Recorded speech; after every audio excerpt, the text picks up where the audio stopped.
चालू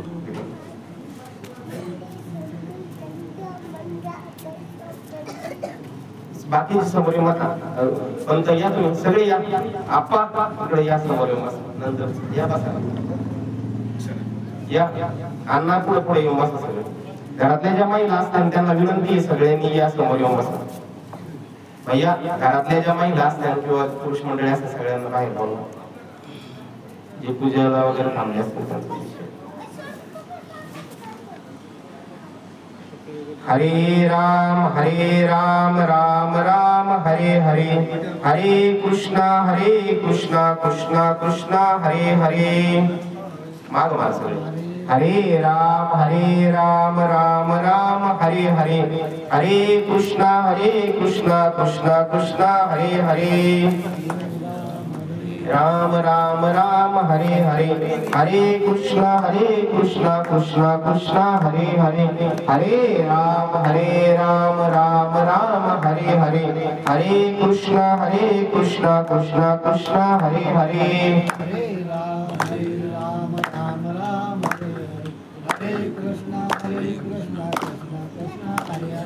हरे राम राम हरे हरे हरे कृष्णा कृष्णा हरे हरे हरे राम राम हरे हरे हरे राम राम हरे हरे हरे कृष्णा कृष्णा हरे हरे हरे राम राम हरे हरे हरे कृष्णा कृष्णा कृष्णा हरे हरे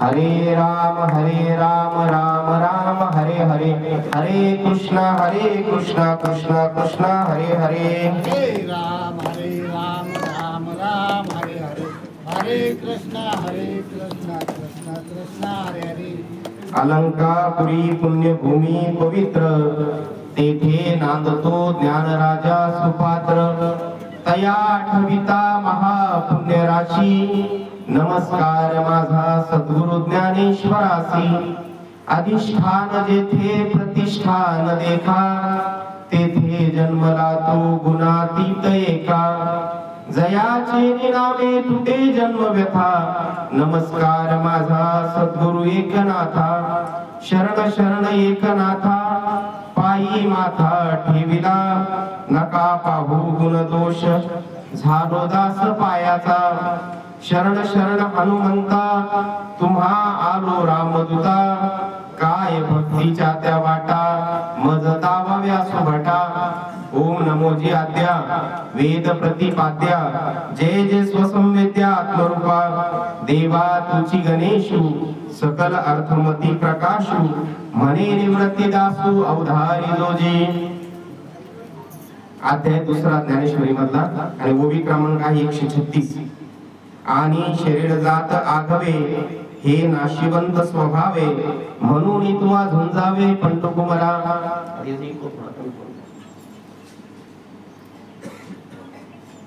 दुसऱ्या अध्यायामध्ये माऊलींनी शरीराच्या अनुषंगाने बऱ्याचशा सूचना केलेल्या आहेत 136 क्रमांकाच्या या ओवीमध्ये माऊली सांगतात की आणि शरीर जात आघवे हे नाशिवंत स्वभावे म्हणून तुवा झुंजावे पंडकुमारा हे जे शरीराची जात आहे शरीराची जात मध्ये कुठल्याही प्रकारचं शरीर ज्याला आपण शरीर म्हणतो हे शरीर जे आहे हे नाशिवंत आहे त्याला एक कालमर्यादा आहे त्या कालमर्यादेनंतर ते शरीर संपणार आहे म्हणून जेव्हा तुला हे शरीर मिळालं आहे या शरीरामध्ये आपण झगडणं या शरीराचा योग्य रीतीने उपयोग करून घेणं यासाठीच आपल्याला हा जन्म प्राप्त झाला आहे असं उपदेश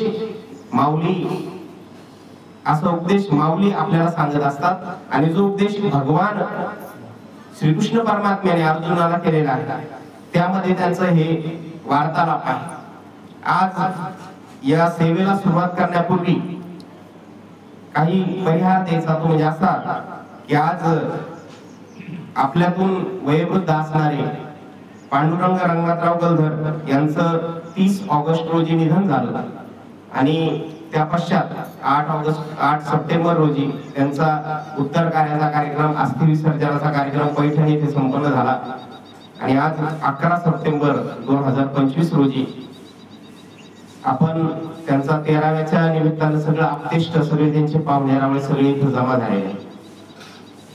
सगळ्यांचा म्हणजे एक घरातली वयोवृद्ध व्यक्ती, कोणाचा वडिलांचा आधार आहे, कोणाचा भावाचा आधार आहे, अशी असणारे तिघजण भाऊ, विष्णुपंत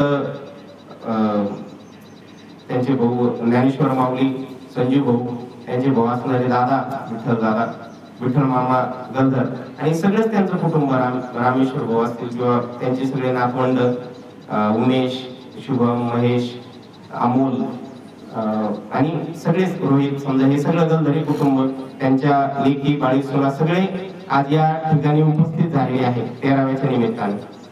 आणि मला आज सर्वांच्या सहकार्यानं इथं ही प्रवचन रूपी सेवा करण्याची संधी प्राप्त झाली, त्याबद्दल मी देवाचे आभार मानतो आणि माझ्या सेवेकडे वळतो.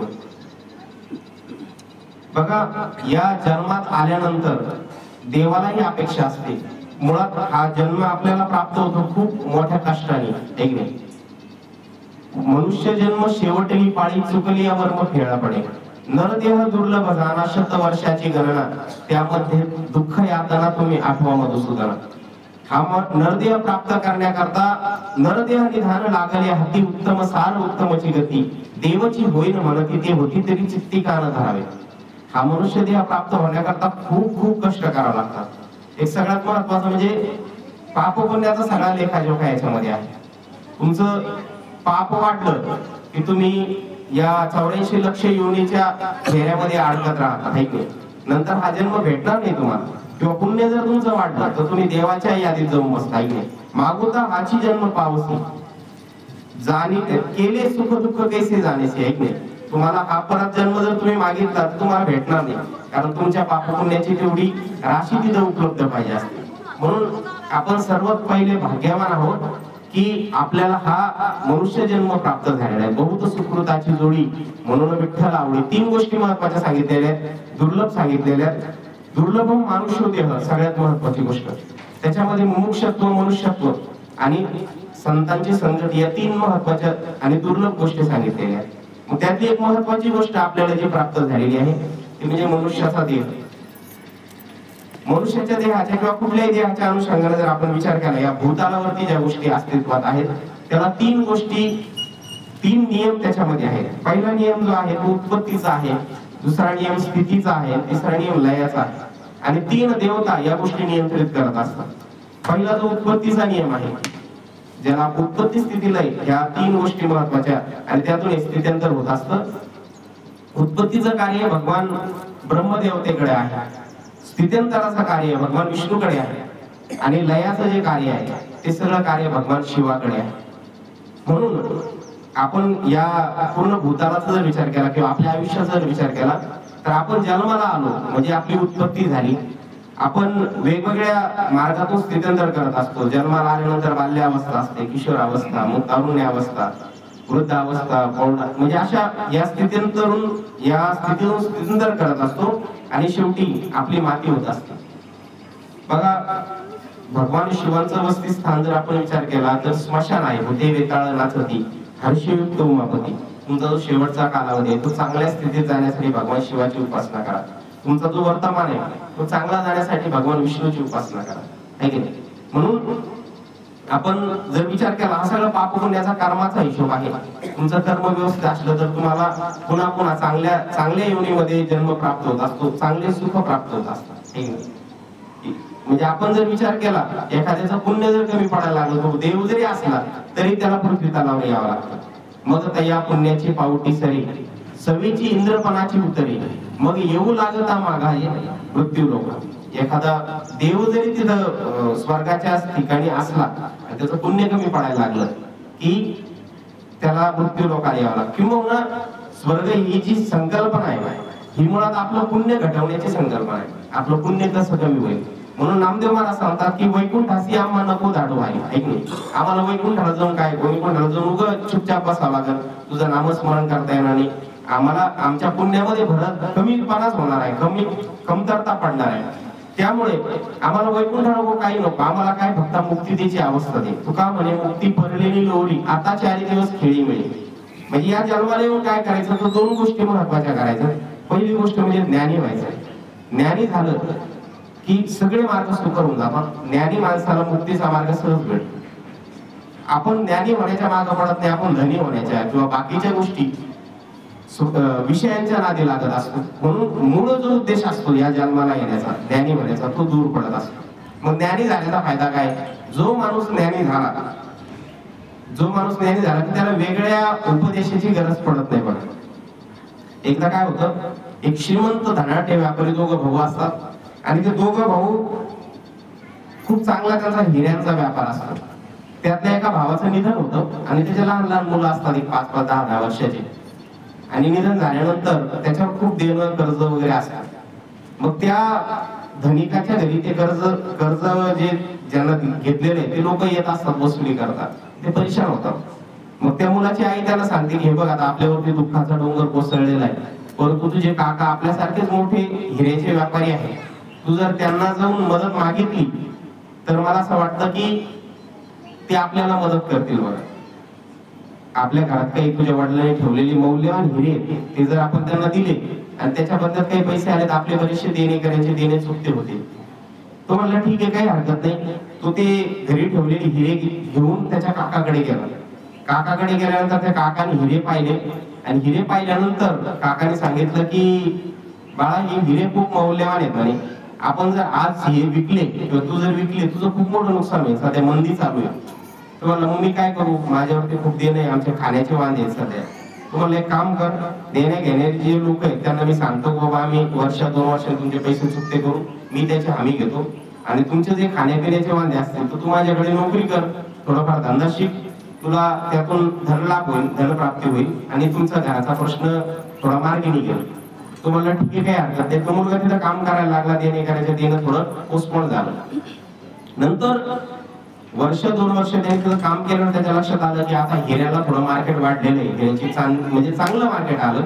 आपल्याकडले जे हिरे तो आपण विकून टाकू आणि देणे देऊन टाकू. काकाचं उपकारही ठेवायचं, आपलं काम पडणार नाही. तो म्हटला ठीक आहे, अडचण नाही. तो परत चेक करायला लागला की हिरे बाबा किती कॅरेटचे, कारण त्याला ज्ञान झालं ना बरेचसे 1-2 वर्ष तिथे काम करून. ते हिरे त्यांना तपासता त्याच्या लक्षात आलं की हिरे नकली, डुप्लिकेट हिरे येते. त्याला वाटलं माझे काका एवढे मोठे व्यापारी आहेत, त्यांना एवढं कळू नये की बाबा हिरे नकली आहे की. मग त्यांनी त्या काकाला जाऊन विचारलं की म्हणजे काका, मी जेव्हा तुम्हाला हिरे दाखवले तेव्हा तुम्ही म्हणाले की खूप मौल्यवान हिरे बाबा, आणि मी आता तपासून बघितले तर हिरे नकली आहे म्हणे. तेव्हा त्या काकाने त्यांना सांगितलं की तुला जर मी हे सांगितलं असतं बाबा हे हिरे नकली, तू काय म्हणला असता, आमच्यावर वाईट वेळ आहे, वाईट वेळ आहे म्हणून काका काय करताय, आमचा उपहास करताय, आमच्याकडल्या वस्तू नकली आहे, डुप्लिकेट आहे म्हणून आम्हाला हिनवताय. परंतु आज जर मी तुला सांगितलं की हिरे नकली, तर तू त्याच्यावर विश्वास ठेवशील का? कारण तुला ज्ञान झालेलं आहे.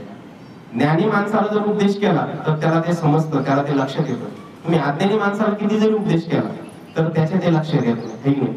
श्वान ओळखून या खाय अमंगळ. एखादा जर श्वान आहे, कुत्रा आहे, त्याला जर तुम्ही चांगली भाकर खायला दिली तर त्याच्या ते पचनी पडत नाही का? कारण त्याला ते चांगलं खायची सवय नसते.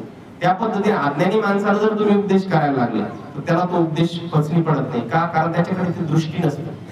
ती दृष्टी प्राप्त होण्यासाठी थोडीफार संतांची संगत हवी असते किंवा चांगल्या लोकांची संगत हवी असते. आपल्या दृष्टिकोनातून आपण ज्या वातावरणात जगतोय आपल्याला तेच योग्य वाटत असतं आपल्या दृष्टिकोनातून. परंतु त्याला परिमाण काय आहे, चांगलं किंवा वाईट मोजण्याचं, तर विवेक आहे की नाही. जे वैराग्याची शिवण देखती, विवेकाची भाषा देणं, ते मज केवी पावते ईश्वरात आहे की नाही. ज्यांना वैराग्य माहित नाही, ज्यांना विवेक माहित नाही, ते ईश्वरापर्यंत कसे पोहोचतील. मग ईश्वरापर्यंत पोहोचण्यासाठी सगळ्यात महत्वाचा उद्देश काय असेल, तर महत्वाचा उद्देश हा आहे की ज्ञानी होणं आहे की नाही. माऊली खूप सुंदर सांगतात की जो आयुष्यात येऊन ज्ञानी झाला नाही त्याचं आयुष्य वायाला गेलं आहे की नाही. ज्ञानी होणं म्हणजे काय, ज्या मार्गाकरता आपण आलेलो, ज्या गोष्टी करता आपण इथं आलेलो आहे त्या गोष्टीचं ज्ञान होणं, सत्यता समजून घेणं, सत्य समजून घेणं. जोपर्यंत तुम्ही ज्ञानी होणार नाही, बाकीच्यांनी किती जर उपदेश केला तरी त्याला मतलब नाही आहे की नाही. ज्ञानेश्वरीच्या 9व्या अध्यायात काही ओळ आहे बघा, त्यामध्ये ते सांगतात, माऊली सांगतात की पाहे पादूद पवित्र आणि गोड, पासी त्वचेची या पदराड, परी ते अभिरुण गोचुड अशुद्ध काय सेविती. का कमलकंदाने दरदुरी नांदणूक एकेची घरी परी पराग सेवीजे भ्रमरी येरू चिखलीची वरी नातरीने दैवाच्या परिवारी लोह्या रुतली सहस्त्रवरी वरी बैसवणी उपवास करी का दरिद्रीची आली तैसा हृदयामध्ये मी रामू असता सर्व सुखाचा आरामो भ्रांतासी कामो विषयावरी है की आपला जो कम्फर्ट झोन तयार झालेला आहे आपल्याला ज्या म्हणजे जसे जसे मित्र भेटले तसं तसं ते योग्य वाटायला लागतं. आता एखादा गायछाप खाणारा माणूस आहे त्याचा जर मित्र गायछाप खाणार असेल त्याला त्याच्यात काही वाटणार नाही.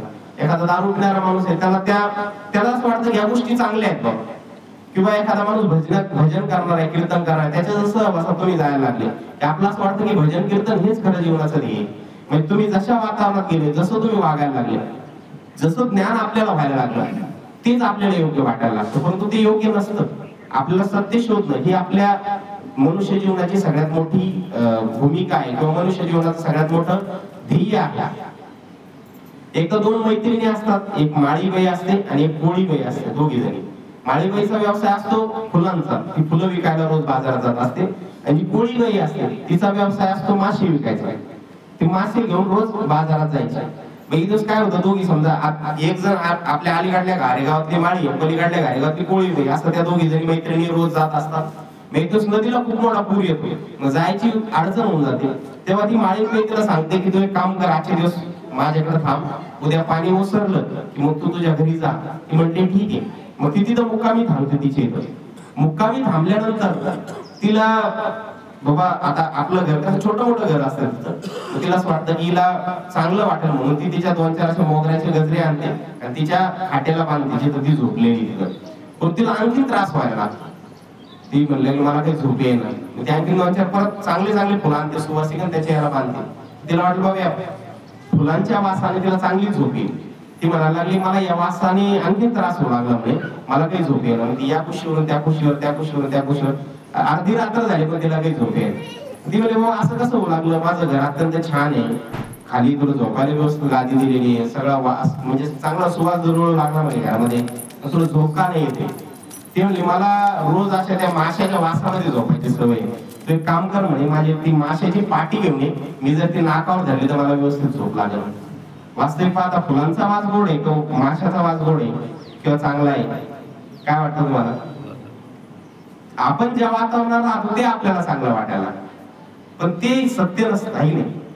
म्हणजे एक इंग्रजीतली म्हणे बघा मी वाचलंय की the last experience animal as anywhere become the minimum expectation for that they want that experience everywhere आहे. तुमची जी शेवटची चांगली चव आहे किंवा चांगला अनुभव आहे ती तुमची प्रत्येक ठिकाणची अपेक्षा बनून जाते. तुम्हाला चांगलं काय वाईट काय त्याच्यावर आपण ठरवत असतो. आज समजा एखाद्या ठिकाणी आपण जेवायला गेलो किंवा चहा प्यायला गेलो बरं का ना आपण समजा एखाद्या ठिकाणी तुम्ही एखाद्या पाहुण्याची जर चहा प्यायला गेली तर चहा प्यायला गेल्यानंतर त्या पाहुण्याने तुम्हाला चहा दिली तर ती तुम्हाला चहा चांगली आहे का वाईट आहे कशावरून ठरवतो आपण. तुम्हाला काय वाटतं समजा तुम्ही पिलो त्याच्या घरी चहा प्यायला गेले तिला चहा तुम्हाला दिला ही चहा चांगली झाली का नाही झाली काय सांगणार तुम्ही तिला कशावरून ठरवता.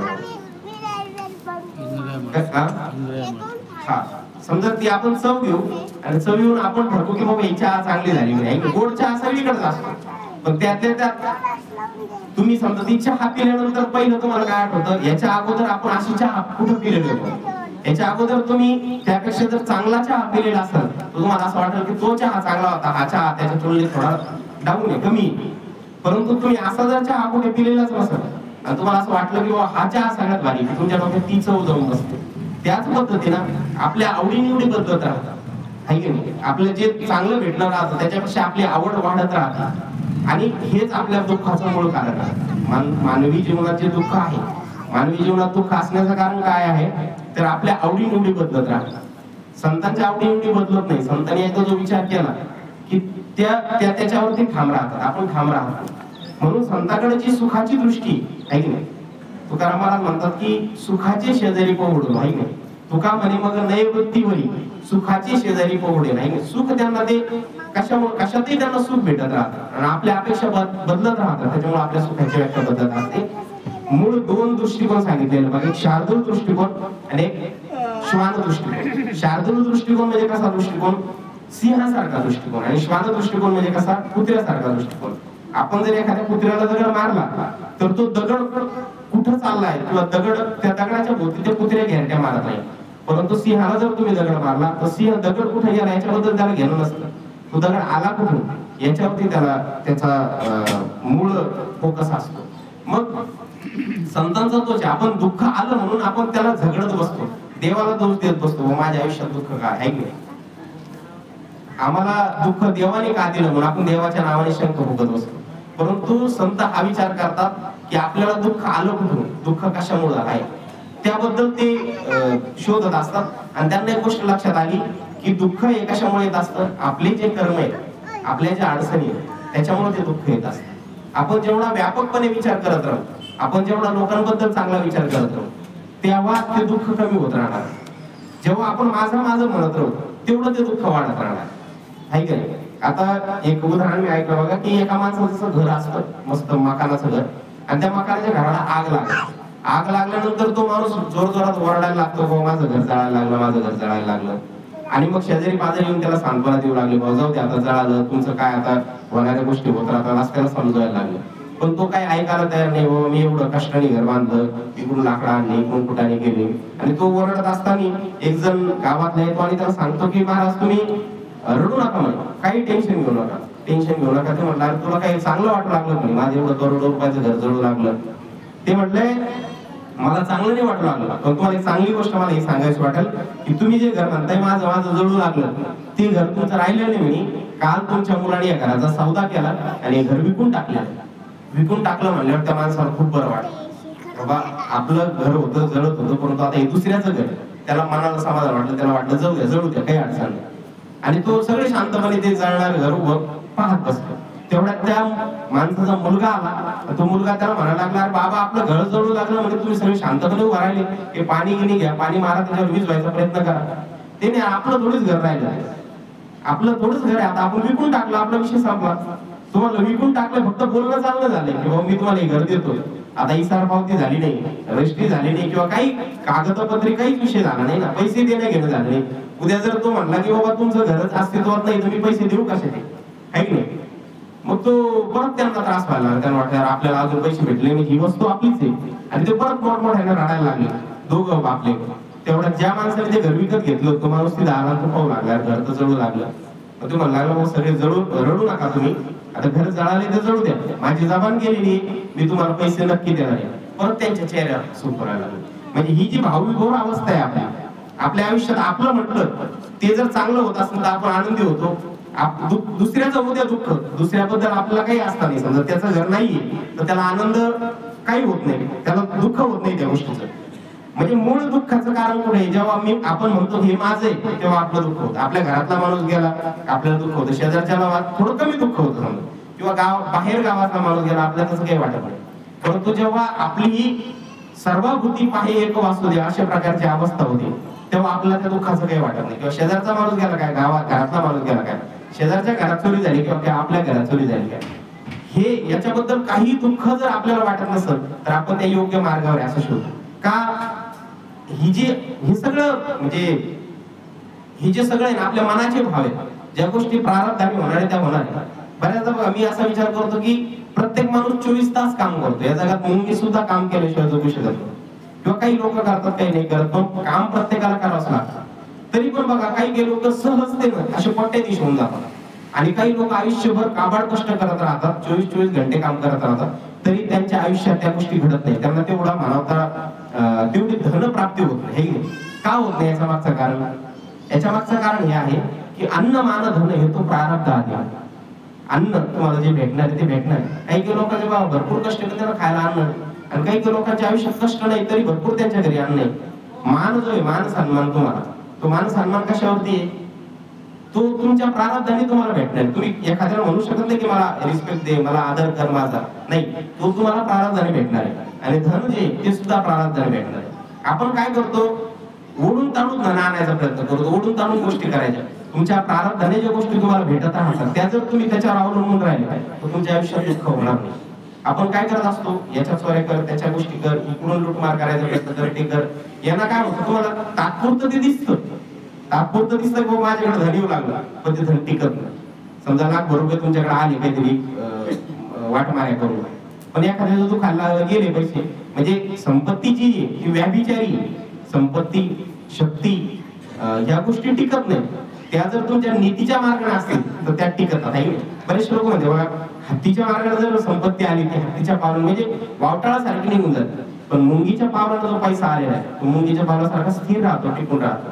म्हणजे मला हाच उद्देश सांगायचा आहे की आपण जे आपलं असं वाटतं की आसुरी मार्गाने आलेली संपत्ती आपल्याला दिसायला दिसते परंतु तिला मार्ग नसतो, किंवा प्रत्येक गोष्ट ही नाशिवंत संपणारी. आजच्या ओवीमध्ये माऊली ते सांगतात की तुमचा जो तुम्हाला जो नरदेह प्राप्त झालेला आहे हा नरदेह कसा आहे, नाशिवंत आहे, संपणार आहे. मग याच्यामध्ये काय करायचं आहे आपल्याला, संपणार तर प्रत्येक गोष्ट आहे परंतु याच्यामध्ये आपल्याला झुंजायचंय, या देहाची प्राप्ती करून घ्यायची, व्यवस्थित त्याचा विनियोग करायचा आहे. अविनाशी करी आपुलिया ऐसे लावी मनापिसे गोविंद छाईने. म्हणजे हा नासका पुसका देह देऊन तुका म्हणे पावटणी करू स्वर्गाची निशाणी. हा नासका पुसका देह देऊन आपल्याला परमपद बळ जे आहे त्याच्यावरती चढाई करायची आहे. जोडून या धन उत्तम व्यवहारे उदास विचारे वेच करी, उत्तमची गती तो एक पावेल, उत्तम भोगील जो खातो, उत्तम भोगील जीव खाली. जो नीतीच्या मार्गाने चालेल, जीवक मार्गाने चालेल त्याला त्या सगळ्या गोष्टी भेटत राहतात. म्हणून या ओवीमध्ये म्हणजे दुसऱ्या अध्यायामध्ये बऱ्याचशा त्या संदर्भातल्या ओवी शरीराच्या संदर्भातल्या, जैसे जीर्ण वस्त्र सांडीजे मग नूतन वेडीजे, तैसे देहांतराचे स्वीकारायचे चैतन्य नाती, उपजे ते नाशे नाशिले ते पुनरपी देसे, हे घटिका यंत्र जैसे परिभ्रमे का, ना तरी उदो असतो अपैसे अखंडित होत जात जैसे, हे जन्म मरण तैसे अनिवार्य झाले. आपण ज्याला जन्म मरण म्हणतो हे जसा सूर्य मावळतो उगवतो त्या पद्धतीनं हे आत्म्याचे खेळ आहे की नाही. आज मला आता पितृपक्ष चालू आहे, मला कधी कधी प्रश्न पडतो बाबा की आपल्याकडे अशी समजूत आहे किंवा गीतेच्या अनुषंगाने जर आपण विचार केला की आत्मा अमर आहे, आत्मा या शरीरातून त्या शरीरात प्रवेश करतो. समजा काल तुम्ही हा कपडा घातलाय, आज मळाला आपण उद्या दुसरा घालतो, किंवा एखादा जुनाट कपडा झाला फाटला आपण तो टाकून देतो, नवीन घालतो.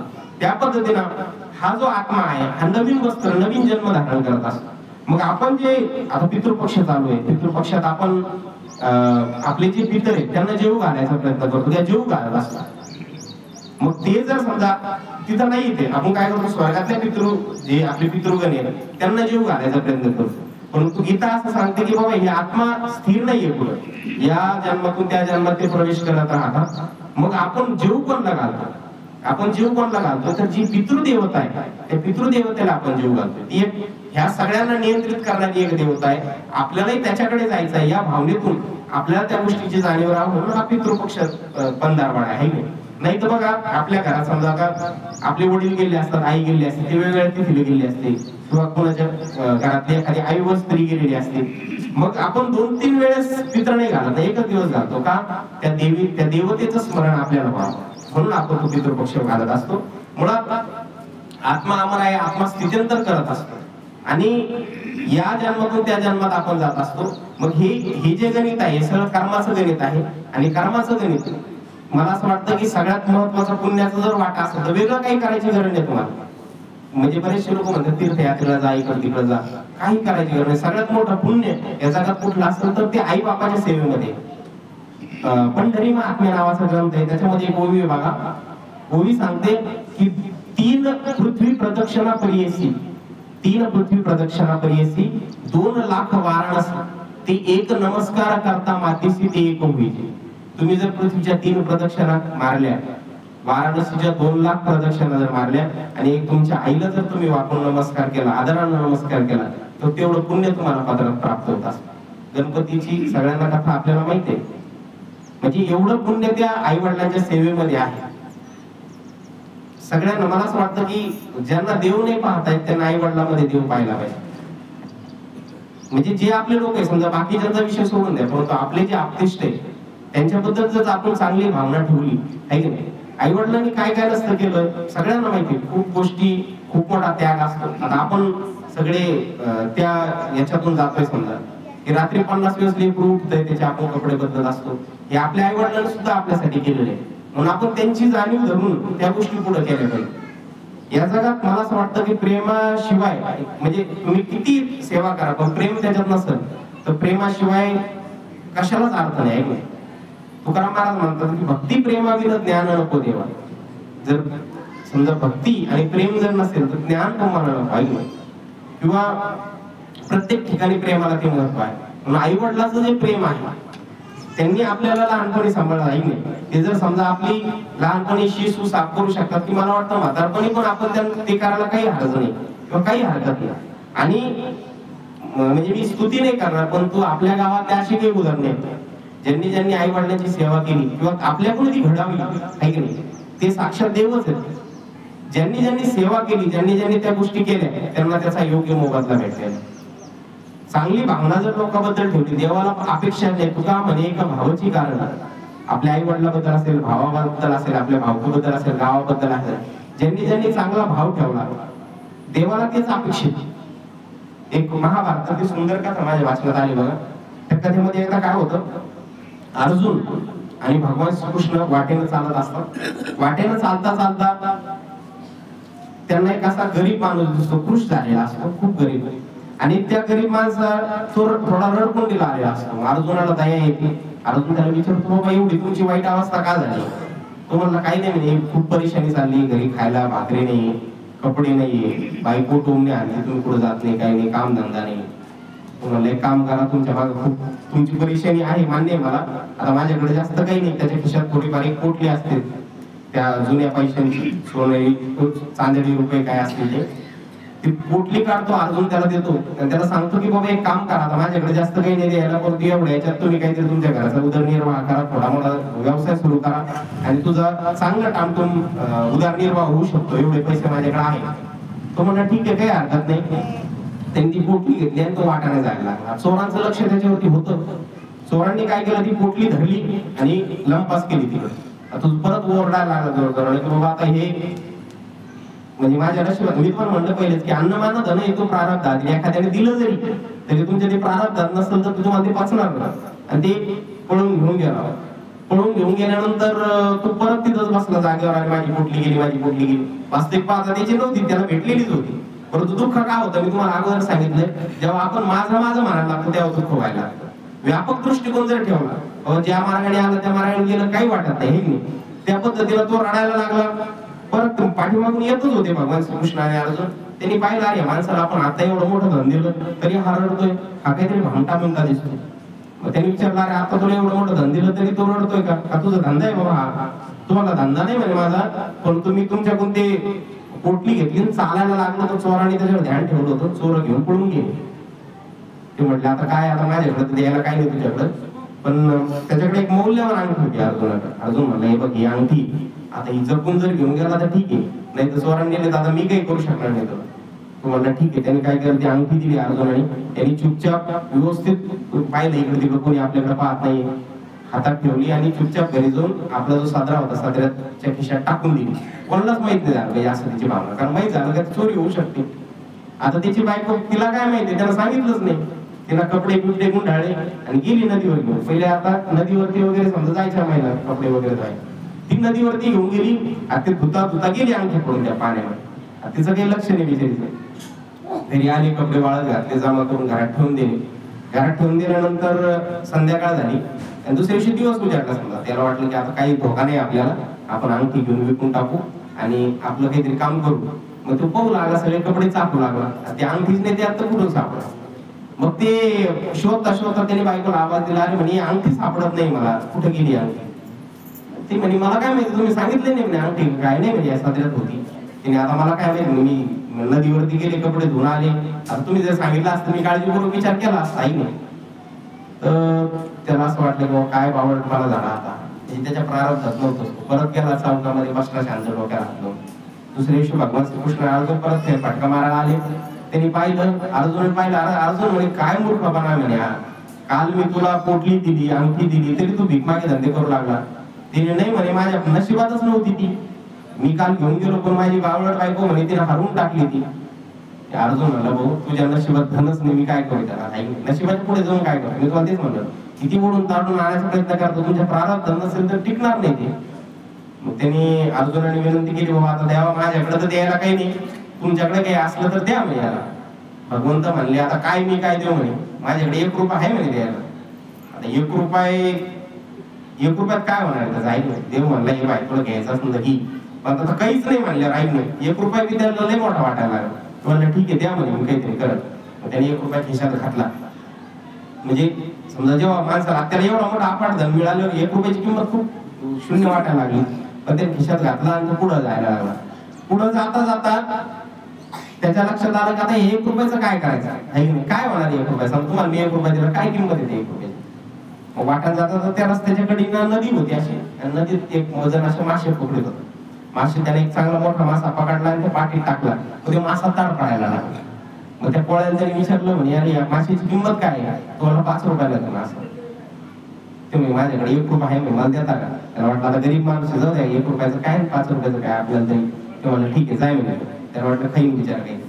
मग त्याने तो मासा घेतला, त्याला ₹1 दिला आणि त्याने त्या माशाची तडफड पाहायला गेली नाही. तर वाटलं आपली अशीच अवस्था चालू आहे, तडफडच चालू आहे नाही.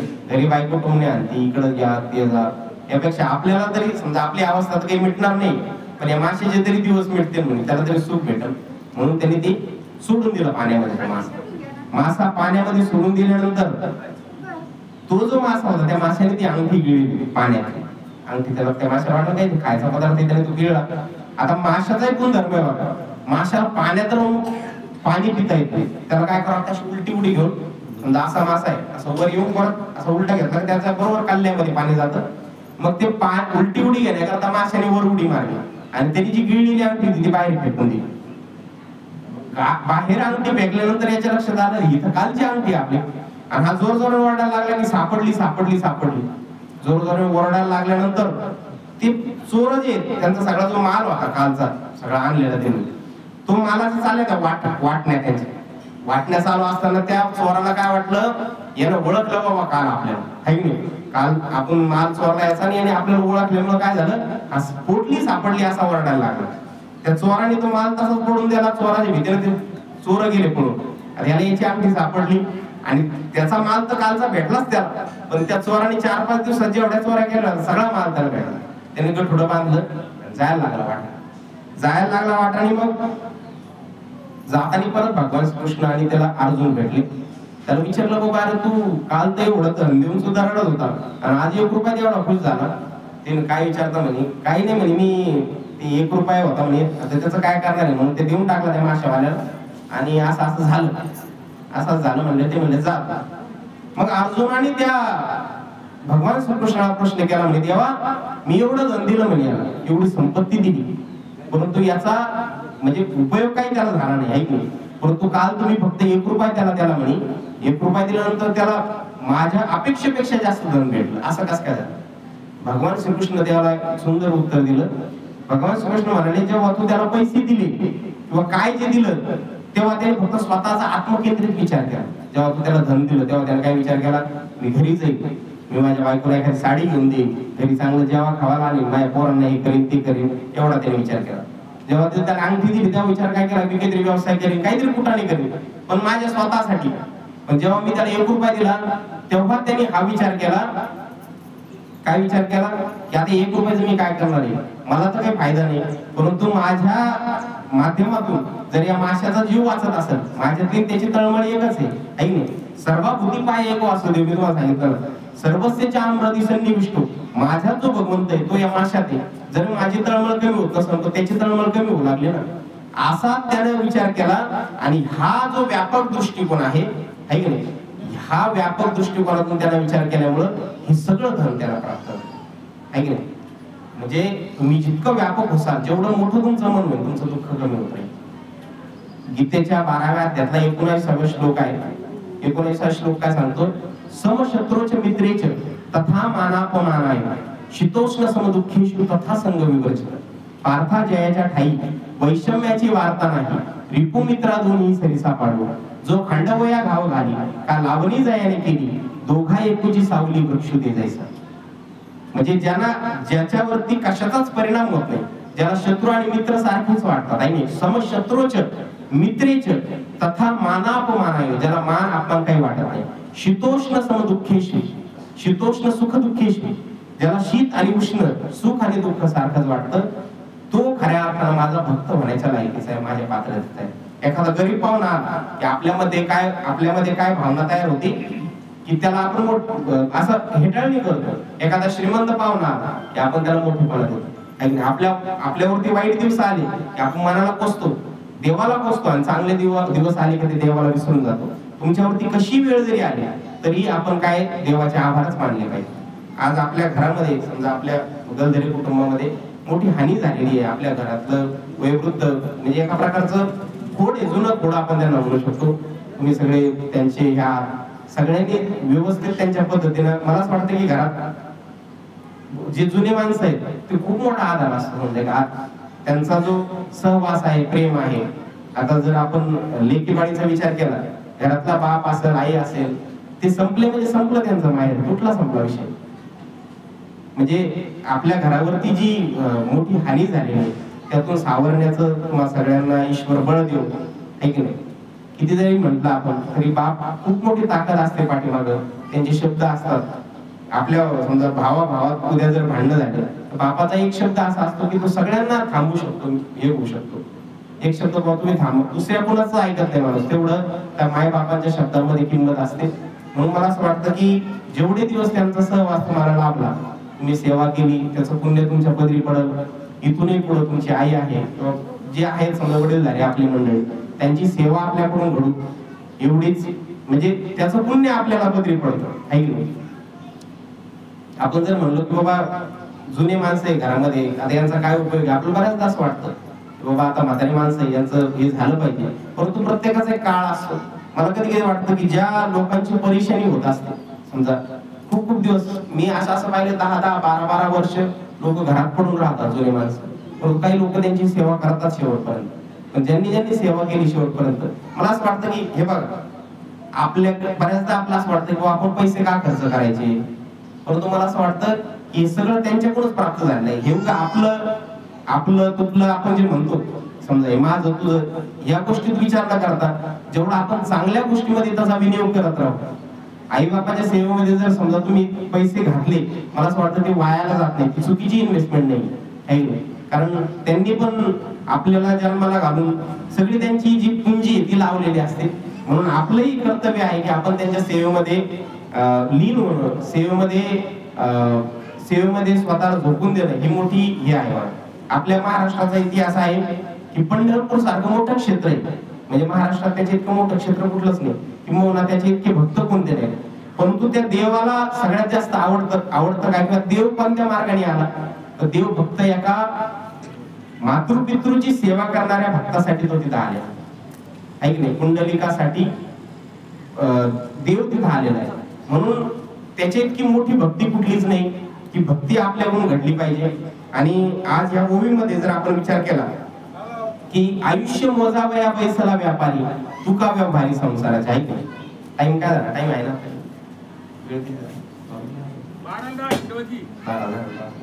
आपण आहे व्यवस्थित ट्रॅक वरती.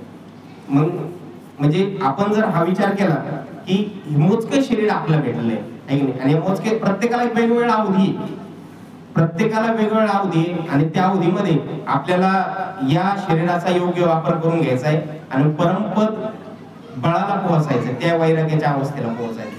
म्हणजे मी तुम्हाला सगळ्यात महत्त्वाचं सांगितलं की ज्ञानी व्हायचंय आपल्याला. एकदा ज्ञान झालं की चांगल्या वाईटाची आपल्याला पारख होत असते, आणि जो ज्ञानी झाला, ज्याला सत्यता कळाली, तो मुक्त होत असतो. म्हणजे या जगात मुक्त होणं, ज्ञानी होणं आणि मुक्त होणं याच्या पलीकडे काही करण्याची गरज नाही. चांगलं वाईट काय, विवेक आपल्यात जागृत झाला पाहिजे, आणि विवेकाच्या मार्गाने गेलं की आपल्याला मुक्ती होत असते. एकदा एक शेवटचा दृष्टांत सांगतो आणि आपण सेवेला पूर्ण विराम देऊ. बघा की आपलं मुक्त होणं का गरजेचं आहे. बरेच लोक या 84 लक्ष योनीच्या जन्म मरणाच्या फेऱ्यातून आपल्याला बाहेर पडायचंय. किती वेळा जन्म यावे, मुक्ती व्हावे पाहिजे, काही नाही. जन्म मरणाच्या फेऱ्यातून मुक्त व्हायचं म्हणजे काय व्हायचं की बघा, काल्यामध्ये जो लाहीचा प्रसाद दिला जातो, लाही म्हणजे काय की एखादं दाणा जर तुम्ही भाजला, एखादा धान्य जर भाजलं तर ते परत उगत नाही. त्या पद्धतीनं आपला जो जन्म आहे अशा पद्धतीने झाला पाहिजे, परत जन्म मरणाच्या फेऱ्यात आपण पडलो नाही पाहिजे. मग त्याच्यासाठी काय, मुक्ततेची अवस्था. जेवढं तुम्ही गुंतून पडाल तेवढं गुंतत राहतो माणूस, आहे की. एकदा काय होतं, पोपट असतो बघा, बोलला चांगला बडबड करणारा पोपट असतो, आणि तो बडबड करणारा पोपट रानटी पोपट, जंगलात हिंडणारा पोपट. जंगलात हिंडणारा पोपट असतो, ते एक राजा पाहतो, राजाला वाटतं की अरे हा पोपट खूप कामाचा आहे, आपल्या राजवाड्यात जर असेल तर ते शान वाढत. तो त्या मंडळींना सांगतो सगळ्या राजवाड्यात की याला पकडा आणि आपल्या राजवाड्यात घेऊन ये. आणि ते त्याला पकडतात, त्याला मस्त सोन्याचा एक पिंजरा बनवतात, हिरे माणके त्याला लावलेले असतात, त्याची रोज खाण्यापिण्याची व्यवस्था, त्यांना डाळिंब पेरू वगैरे खायला. आणि तो पोपट पण एकदम छानशा गप्पा मारायचा, कोणी आलं का त्यांना राम राम श्याम श्याम घालायचा, सगळ्या गोष्टी एकदम आखून. कालांतरानं राहून राहून एक 5-6 महिन्यांनी त्या पोपटाला कंटाळा यायला लागला. पोपटाला असं वाटायला लागलं की अरे मी पोपट आहे, पक्षी, माझी बलस्थान काय बडबड करणं नाही, चाभर बोलणं नाही, माझं बलस्थान काय पंख आहे, मला काय अशा जे या पिंजऱ्यात मला जे फळं भेटतात हे खाणं माझा धर्म नाही. माझा धर्म काय, मुक्त विहार करून माझ्या मनाने कमवणं, माझ्या कष्टाने कमवणं आणि ते खाणं आणि त्यातच खरा आनंद मानणं, हा माझा धर्म आहे की नाही. आपलं बऱ्याचदा वाटतं की आपलं सहज गोष्टी प्राप्त झाल्या पाहिजे, परंतु जो आपला धर्म आहे, जे आपलं कर्म आहे, त्या अनुषंगाने त्या गोष्टी भेटल्या पाहिजे. म्हणून स्वधर्म जो सांडिल, काळू तया ते दंडील, चोरू म्हणून हरिल सर्वस्व तयाचे. आपण जर वाम मार्गाला, चुकीच्या मार्गाला जर पैसा कमवायला लागलो तर जो काळ आहे तो काळ काय म्हणणार आहे, आपला चोर म्हणणार. म्हणून आपल्याला ज्या गोष्टी देवाने पाठवल्या, ज्या गोष्टी आपल्या नशिबात दिल्या, त्याच मार्गाने आपण त्या केल्या पाहिजे. वाम मार्गाने, चुकीच्या मार्गाने आपण शॉर्टकटने जर काही गोष्टी करायचा प्रयत्न केला तर त्याचाही परिणाम आपल्याला भोगावा लागतील. मग त्या पोपटाला असं वाटायला लागलं की नाही, हे खूप अति व्हायला लागलं, मी आता या लोकांची पोटभर हाजी करू. आणि त्यालाच वाटलं की आता याच्यातून मुक्त आपण झालो पाहिजे. आता जो माणूस खोटं बोलतो तो मुक्त होणार नाही. तुम्ही जर खोट्यानं वागत राहिले, तुम्हाला संपत्ती भरपूर येईल, तुमच्याकडे लोक भरपूर जुळत राहतील, तुम्ही मुक्त होणार नाही. मग त्या गावातून एक असा एक फकीर चाललेला असतो, एक साधू चाललेला असतो.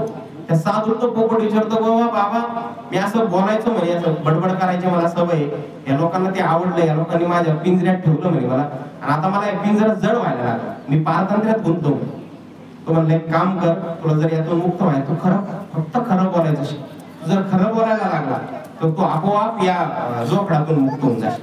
तो म्हणला ठीक आहे. आणि मग त्यांनी काय केलं, त्या दिवशीपासून जे काय ते खरं बोलायला लागला. एक दिवस राजा असा शिकार करून आला, 2-3 दिवस शिकारीला गेला होता.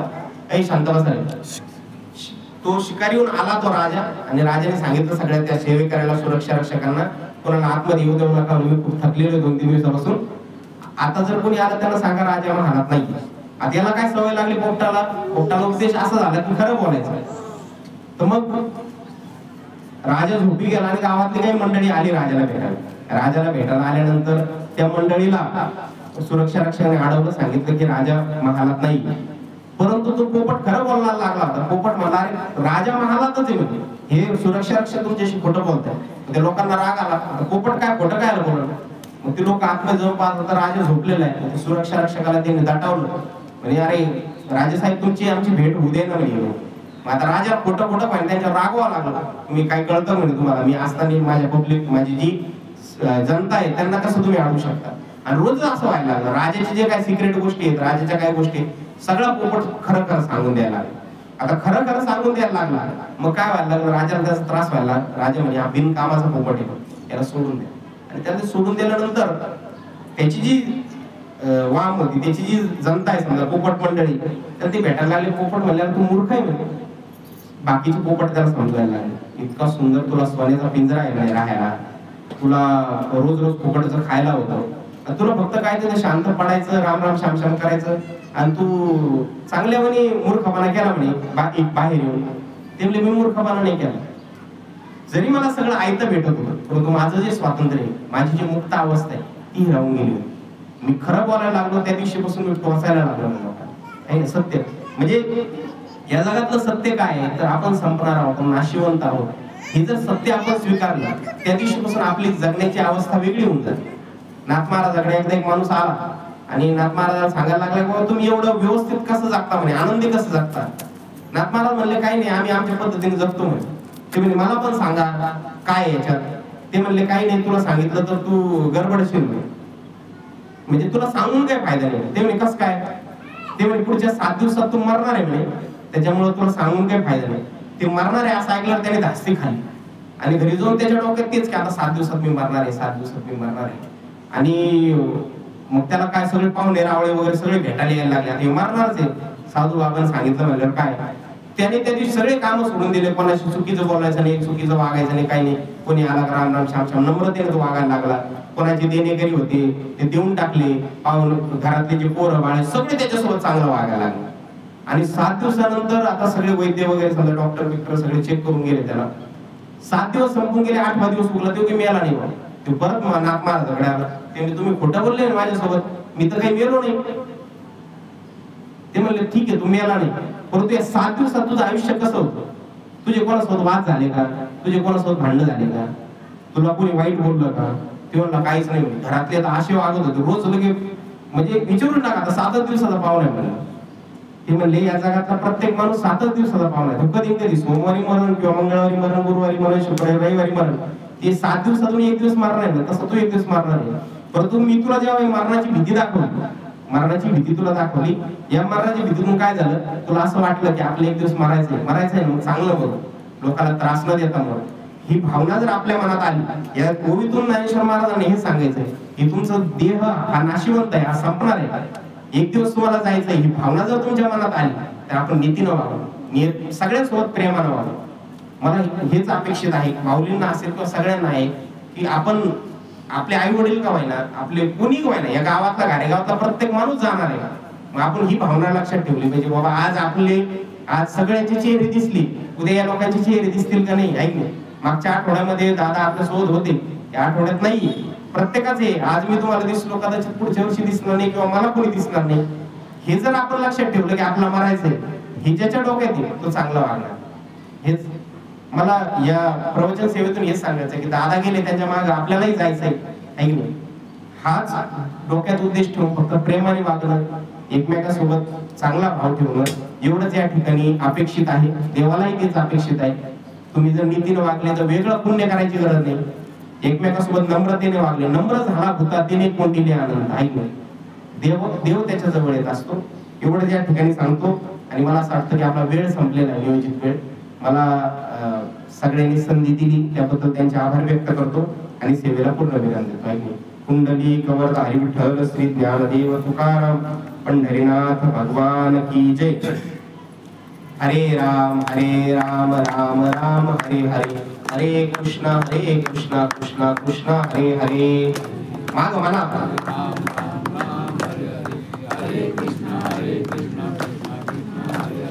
हरे राम राम राम हरे हरे, हरे कृष्णा कृष्णा कृष्णा हरे हरे. हरे राम राम राम हरे हरे, हरे कृष्णा कृष्णा हरे हरे. हरे राम राम हरे हरे, हरे कृष्णा कृष्णा हरे हरे. हरे राम राम राम हरे हरे, हरे कृष्णा कुंडली कवर्त हरी विठ्ठल श्री ज्ञानदेव तुकाराम पंढरीनाथ भगवान की जय. माऊली ज्ञानेश्वर महाराज की जय.